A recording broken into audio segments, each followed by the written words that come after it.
Good evening and welcome to our daily devotional reading. I hope you had a good Saturday.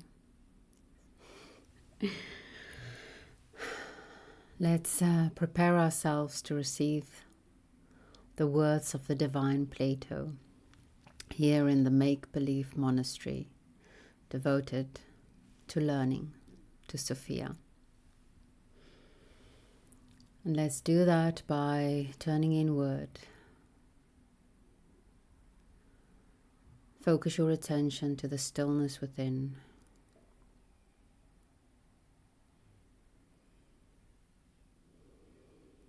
It helps to focus on the breath.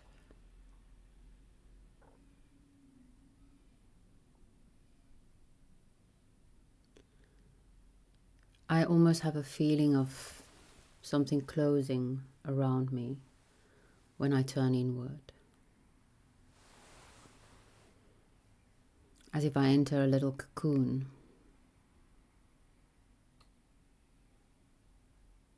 Of quiet, solitude, and growth. And it's with that expectation of growth, that hope of growth, that aspiration towards growth,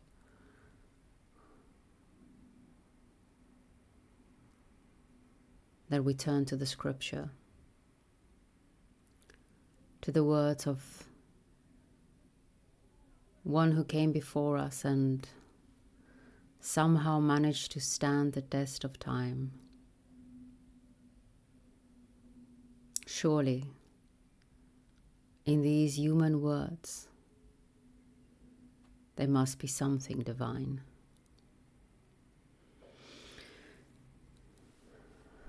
Let's listen.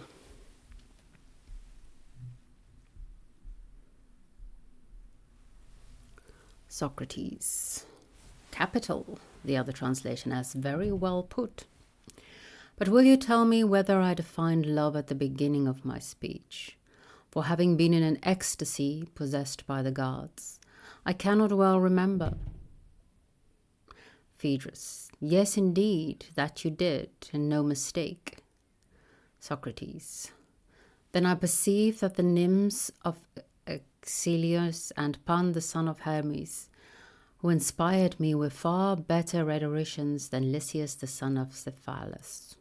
Alas, how inferior to them he is, but perhaps I am mistaken, and Lysias, at the commencement of his lover's speech, did insist on our supposing love to be something or other which he fancied him to be.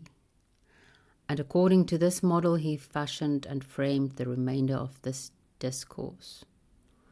Suppose we read his beginning over again. Phaedrus. If you please, but you will not find what you want. Socrates. Read that I may have his exact words. Text analysis within text analysis.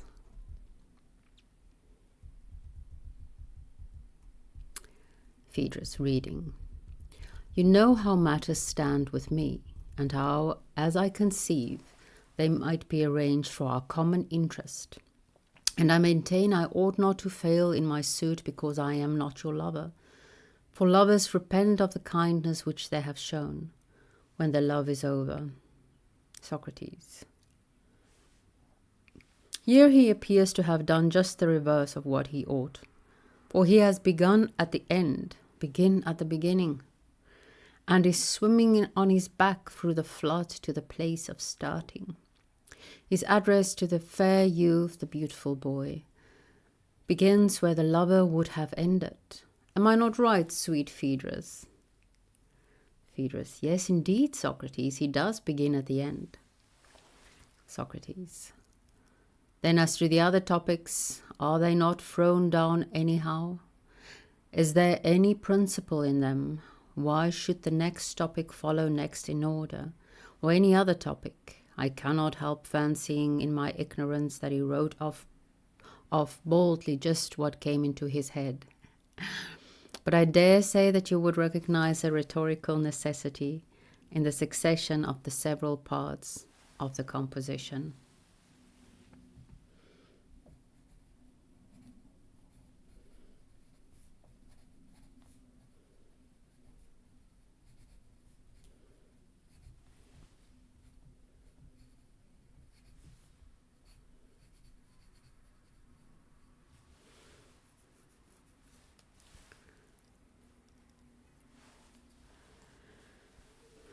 Phaedrus. You have too good opinion of me if you think that I have any such insight into his principle of composition. Socrates. At any rate, you will allow that every discourse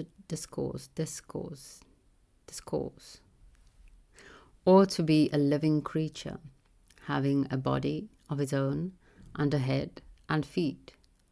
There should be a middle, beginning, and end, adapted to one another and to the whole.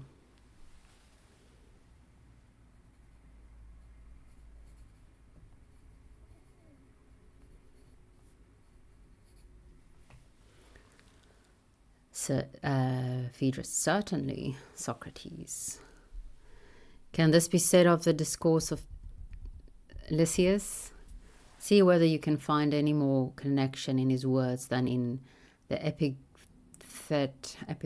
that is said to be by some to have been inscribed on the grave of Midas, the Therigen. Phaedrus. What is there remarkable in this epithet, inscription on the grave? Socrates. It is as follows. I am the maiden of bronze and lie on the tomb of Midas. So long as water flows and tall trees grow, so long here on this spot by this sad tomb abiding, I shall declare to passers-by that Midas sleeps below. Now in this rhyme, whether a line comes first or comes last, as you will perceive, makes no difference. I did read it back for myself earlier, and I'm quite sure you are curious to hear it read back as well, so I am going to do that. I shall declare to passers-by that Midas sleeps below, so long here on the spot by his sad tomb abiding, so long as water flows and tall trees grow, I am a maiden of bronze and lie on the tomb of Midas. Phaedrus. You are making fun of that oration of ours. Socrates. Well, I will say no more about your friend's speech, lest I should give offence to you, although I think that it might furnish many other examples of what a man ought rather to avoid. But I will proceed to the other speech, which, as I think, is also suggestive to students of rhetoric.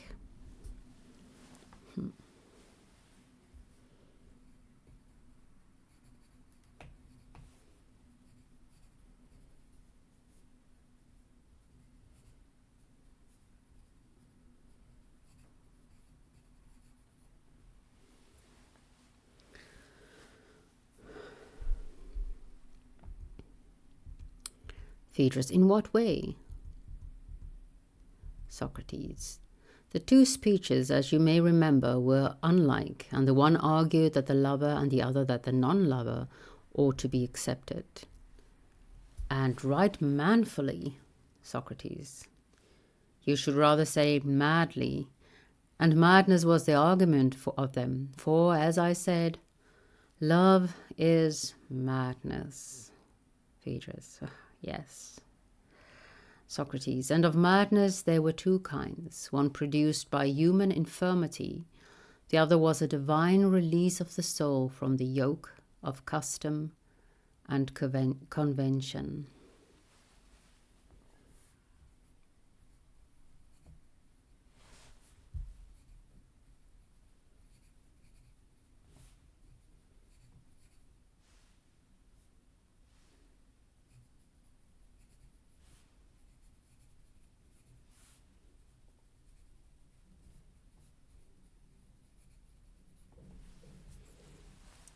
Phaedrus. True. Socrates. The divine madness was divided into four kinds: prophetic, initiatory, the other translation says mystic, poetic, erotic, having 4 gods presiding over them. The first was the inspiration of Apollo, the prophetic. The second, that of Dionysus,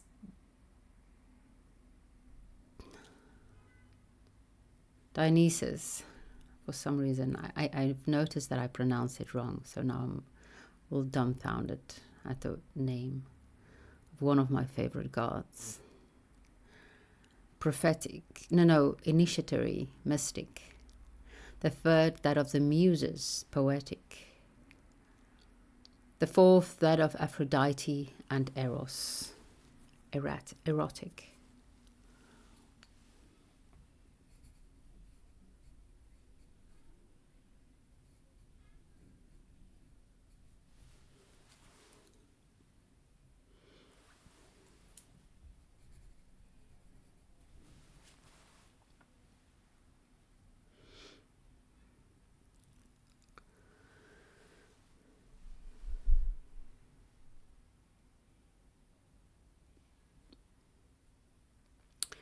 In the description of the last kind of madness, which was also said to be the best, we spoke of the affection of love in a figure, into which we introduced a tolerably credible and possibly true, though partly erring myth, which was also a hymn in honor of love, who is our Lord and also mine, who is your Lord and also mine, Phaedrus, and the guardian of all fair children, all beautiful boys.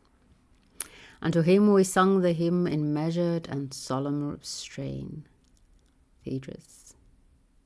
I know that I had great pleasure in listening to you. Socrates, let us take this instance and note how the transaction was made from blame to praise. Phaedrus, what do you mean? Socrates, I mean to say that the composition was mostly playful, yet in these chance fancies of the hour were involved 2 principles of which we should be too glad to have a clearer inscription of art, if art could give us one.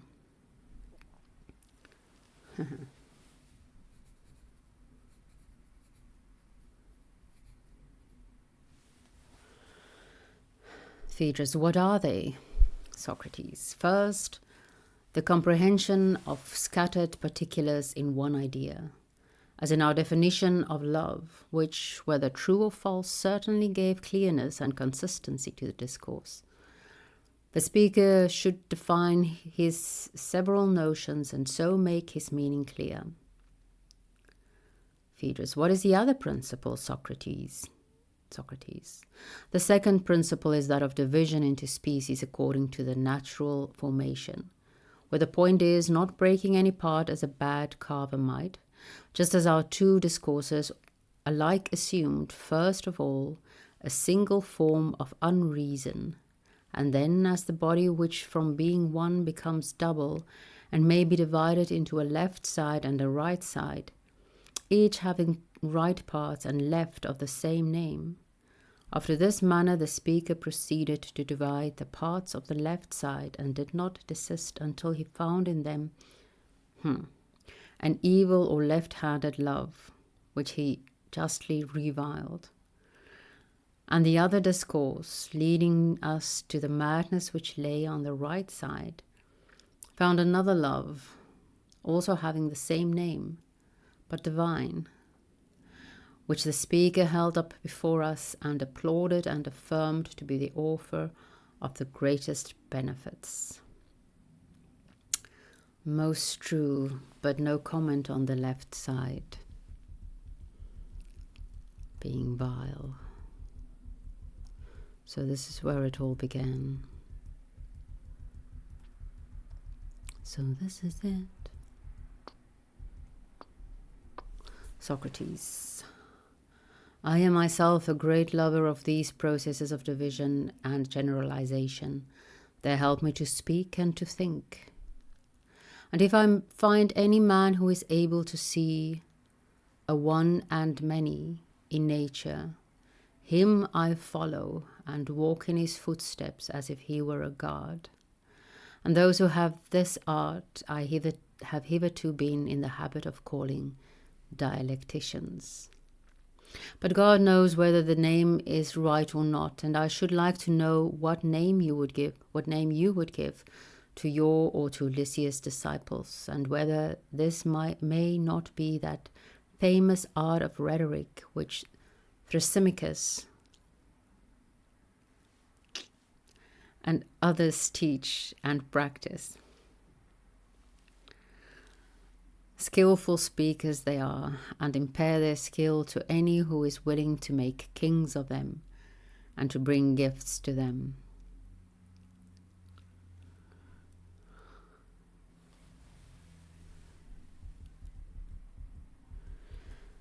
Phaedrus.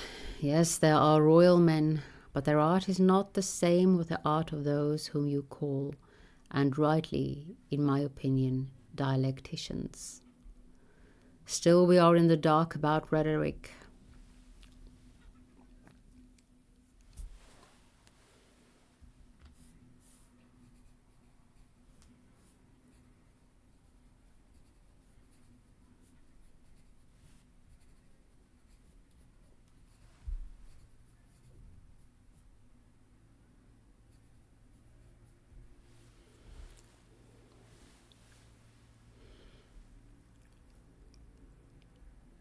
Socrates. What do you mean?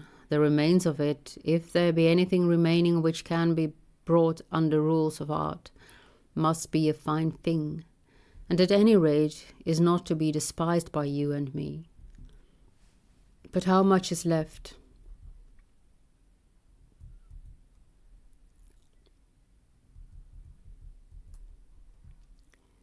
Phaedrus. There is a great deal surely to be found in books on rhetoric. Socrates. Yes. Thank you for reminding me. There is the exordium showing how the speech should begin, if I remember rightly. That is what you mean, the niceties of the art. Yes. Then follows the statement of facts, and upon that witnesses. Thirdly, proofs. Fourthly, probabilities are to come. The great Byzantine word maker also speaks, if I am not mistaken, of confirmation and further confirmation. Phaedrus. You mean the excellent Theodorus? Socrates. Yes, and he tells how refutation and further refutation is to be managed, whether in accusation or defense. I ought also to mention the illustrious Parian Evenus, who first invented insinuations and direct praises, and also indirect censures, which, according to some, he put into verse to help the memory. But shall I to dumb forgetfulness consign Theseus and Gorgias, who are not ignorant that probability is superior to truth, and who by force of argument make the little appear great and the great little, disguise the new in old fashions and the old in new fashions, and have discovered forms for everything, either short or going on to infinity. I remember Prodicus laughing when I told him of this. He said that he had himself discovered the true rule of art, which was to be neither long nor short, but of a convenient length.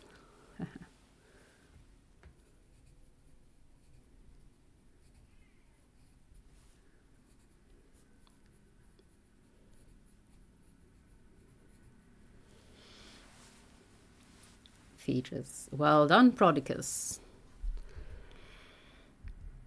Socrates. Then there is Hippias, the alien stranger, who probably agrees with him. Yes. There is also Polus, who has treasuries of diplasiology and nomology and iconology, and who teaches in them the names of which Licinius made him a present. They were to give a Polish polish, probably. Sorry. Phaedrus. Had not Protagoras something of the same sort? Socrates. Yes, rules of correct diction and many other fine precepts. For the sorrows of the poor old man and any other pathetic case, no one is better than the Chalcedonian giant. He can put a whole company of people into a passion and out of one again by his mighty magic, and is first rate at inventing or disposing of any sort of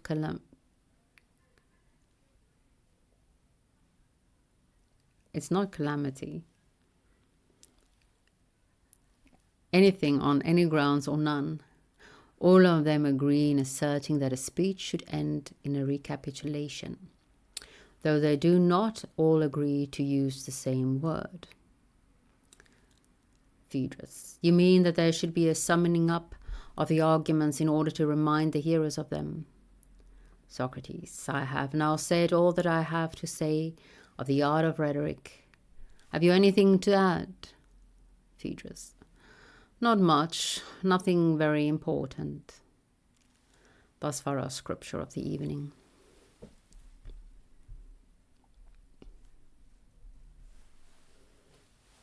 The art of speech making.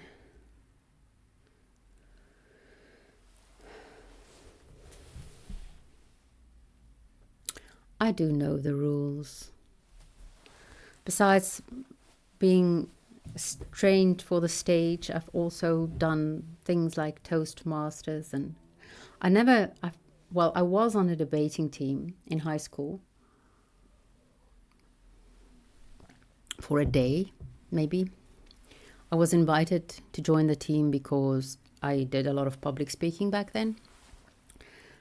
And so they thought if you do public speaking, you should be good at debating, which I do not think is true. I was speaking to Ryan the other day, and I told him, and he seemed a bit worried, so maybe I should not further expound on this. But it felt like someone touched my head. That's why I looked. I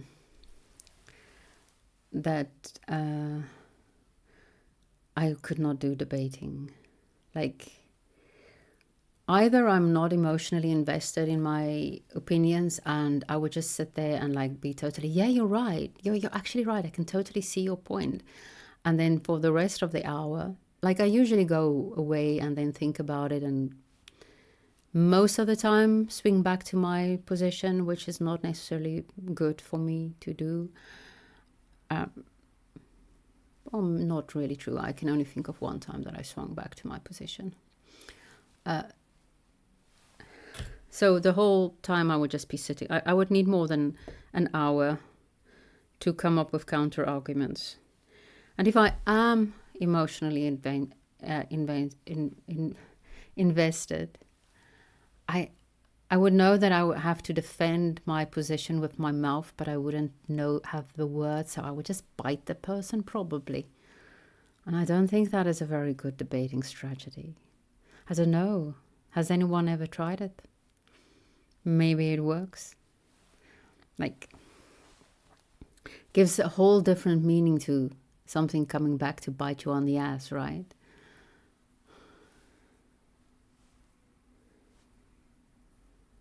Maybe I should debate someone about something I'm passionate about and see if it works. But that whole long story was to say that I know the rules, and I know that I'm breaking them here. Speaking just what comes into the head.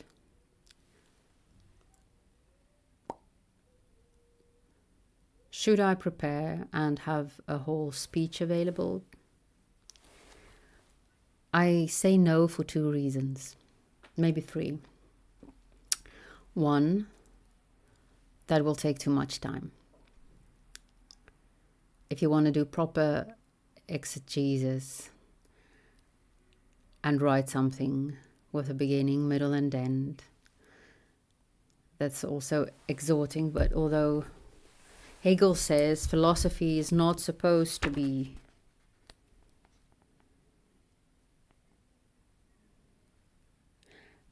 edifying. Philosophy must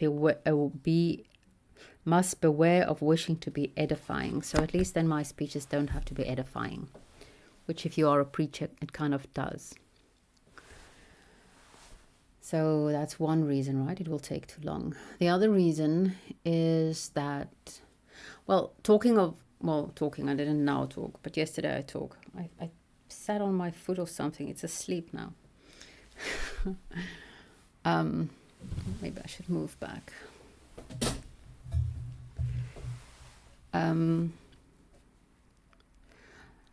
I spoke of my friend in Stirling yesterday, who is a preacher, and I've got another one, who mentioned last time or once to me, I think it was the previous time, that he wished he could take his congregation along in the whole sermon making process, because that's actually the most fun, like discovering things and wondering about it and letting your mind be swept along and follow what might lead to nowhere, but at least letting yourself follow these inclinations, these hints. I don't know what's wrong with me tonight.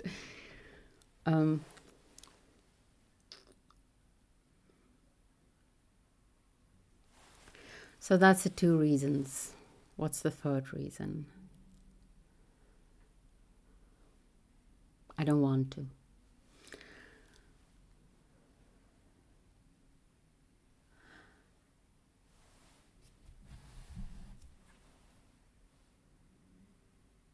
Oh, I might be getting a bit...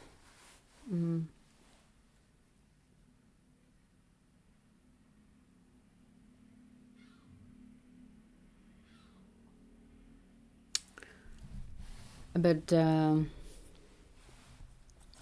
allegorical. I am getting a bit allegorical. Examples of what to avoid. He was speaking of the bad speech. Examples of what to avoid. And I want to speak of, I didn't read much today, but I did read some.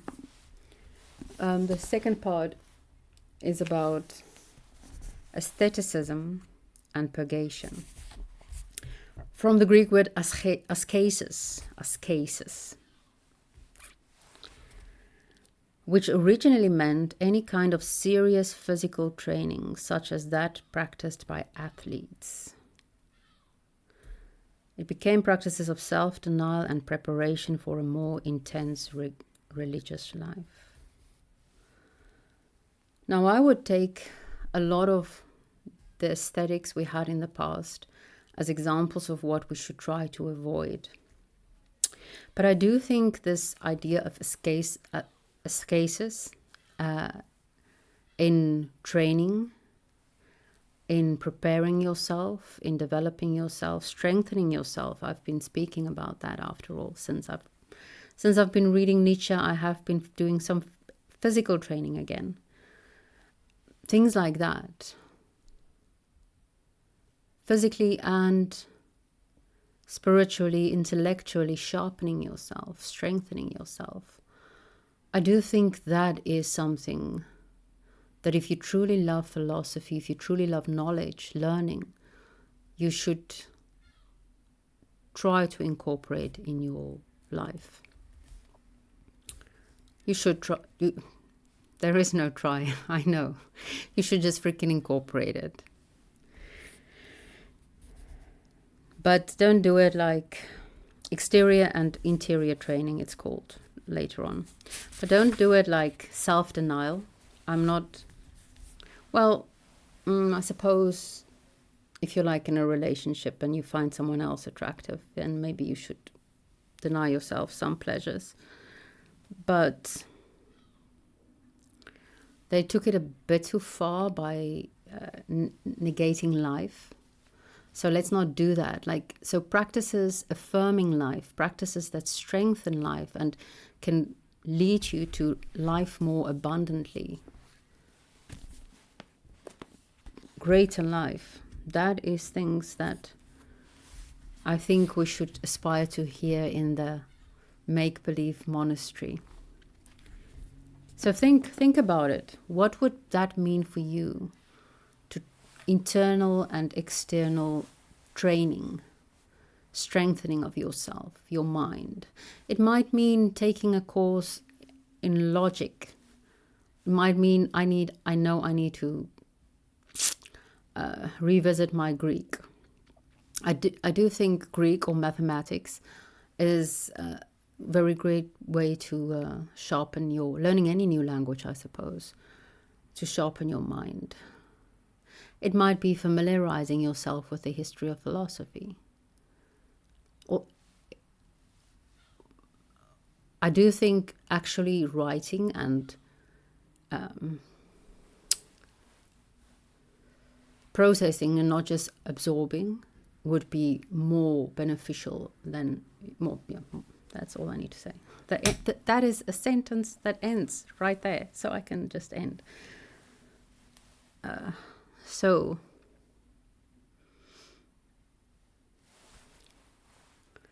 let us take the bad example and learn from it,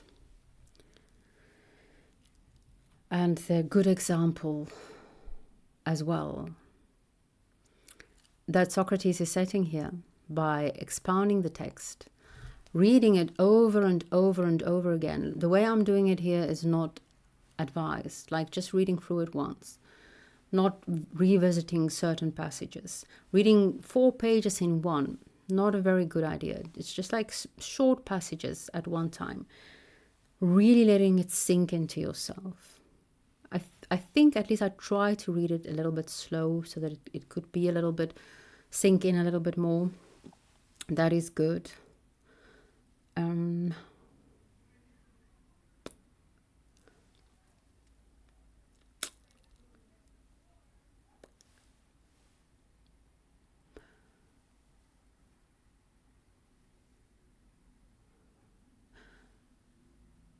And maybe we can also take something from Socrates, honoring that which is higher than himself, the unseen, the unknown, the inspiration that he cannot name.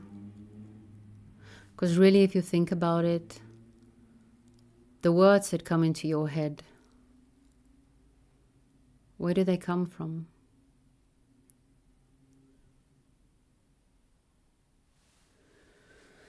A divine release of the soul from the yoke of custom and convention.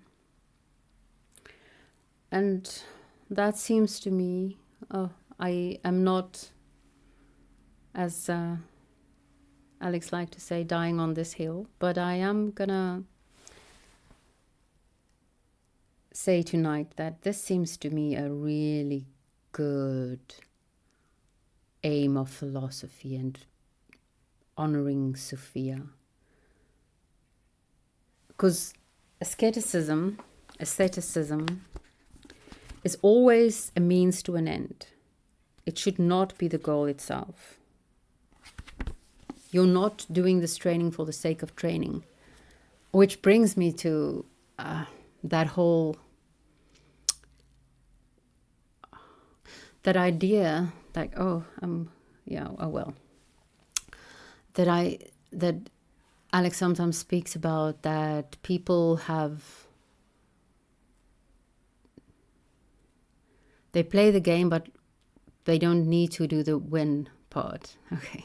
Oh my God. I can't believe I'm quoting him so terribly. But so we go to the gym for the sake of building muscle, but not so that we can become stronger. We take cold showers. So we the risk, we take the risk. There's no real risk, he says. And I mean, it's speaking generally, and it's speaking to people in countries that are safe and yeah. There's no real risk anymore. When we get up in the morning, we know where to find food. We have shelter. We don't have to go out and wonder, will we have something to eat tonight? The reward. So we make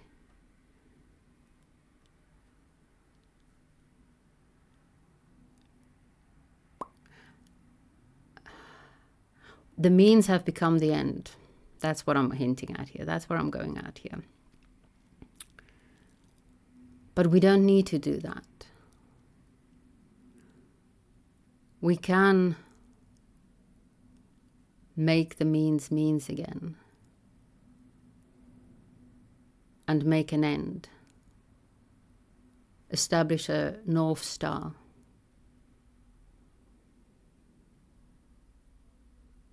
An unreachable North Star.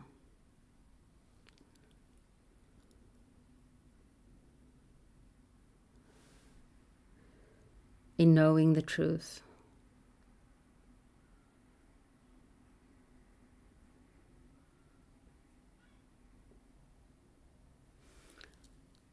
I don't know where that came from.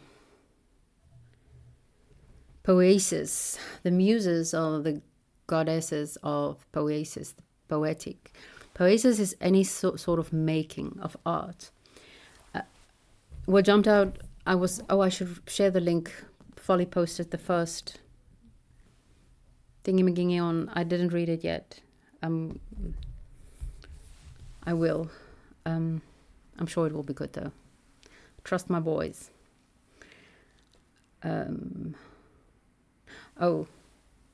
Playful and art. And the thing that jumped out at me, it's thus far, because I'm not quite done with this book yet, a pretty chill book. I still have this whole feeling the whole time as like, oh, I have a bad feeling about this, because that's Dostoevsky, and thus far I haven't been wrong. But in this one I've been wrong. Like, you have a bad feeling. There seems, he even hints explicitly at, oh, this is going to backfire. There's something bad going to happen here. And then something good actually happens. So that's nice for a change. He speaks about how kids play at whatever, and that it is a kind of art, almost like actors on a stage. So this whole art and playful, the play in the art in the play, jumped out twice at me today. And I think it's good, because there are actual monasteries that are devoted to the cultivation of wisdom again. Well, monasteries, communities popping up everywhere. And honestly, I should not judge, because I don't know most of them personally. And the ones I do are awesome. But they always seem so serious to me. And I think the worst thing one could do is to take yourself too seriously. And who said it? Like, you don't take yourself seriously, but take your work seriously. Okay, but still, there should be play. It should be playful. That is the art, to keep it playful. And I think that's why I don't feel inclined to just join someone else's monastery, be it make-believe or real, because I want to play. I don't want to be so serious. So the whole world is in the balance. The best thing we can do is play it right.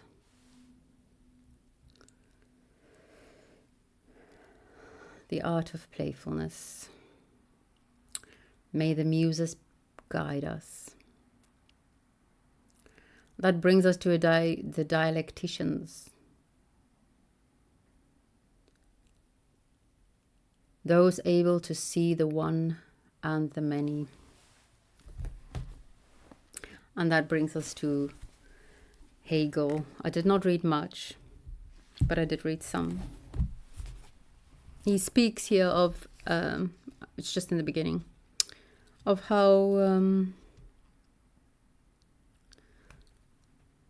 more ordinary minds, he calls it, very humbly, are incapable of doing this. See the one and the many, to hold opposing views. They take the position between true and false to be fixed, etc.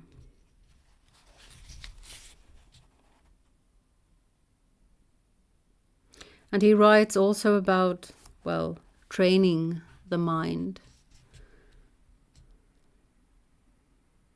Strenuous effort. And then, sadly,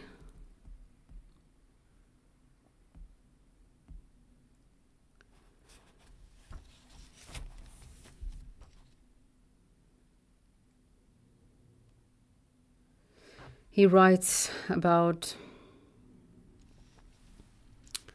the fact that we so easily swallow up crumbs. We hunger for crumbs even. By the little which can thus satisfy the needs of the human spirit, we can measure the extent of its loss. In a dry,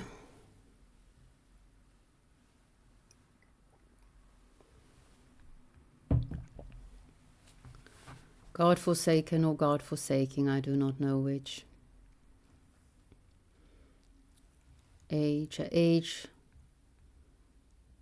who lost the ability to see the divine because it forgot its own divinity.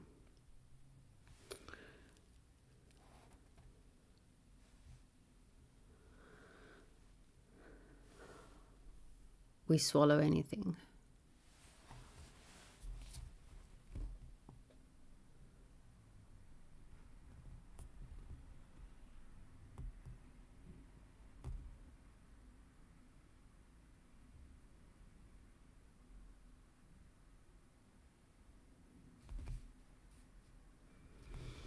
And then the importance of being able to speak and write well.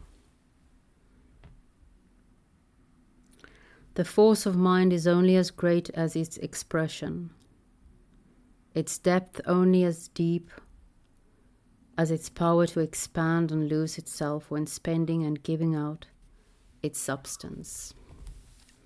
And he continues to be very mean to me, talking about people who unreflective emotional knowledge and how that's a bad thing.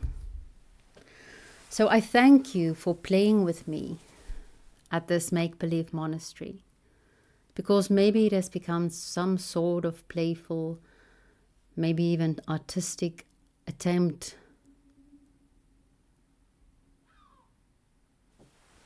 to rid myself of this merely unreflective emotional knowledge. That was my tummy, I don't know if you heard.